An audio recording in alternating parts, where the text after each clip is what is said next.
Hey guys, today I'll show you the unboxing of the Vivo V23 Pro 5G. On the front, you can see the phone's name. So let's open the box.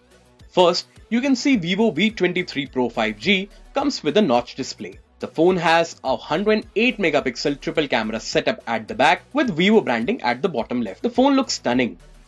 Next, we have documentation like a quick start guide and important information and a warranty card which will give you information about the phone. Now, we have silicone back cover which will protect your phone from any damage. Here is a USB Type-C cable for charging the phone and transferring the data. And 3.5mm jack earphones.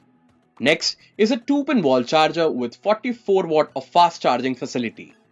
At last, we have a USB Type-C to 3.5mm jack headphone adapter and SIM ejector tool. So guys, that's all you get inside the Vivo V23 Pro 5G box. Thank you so much for watching this video.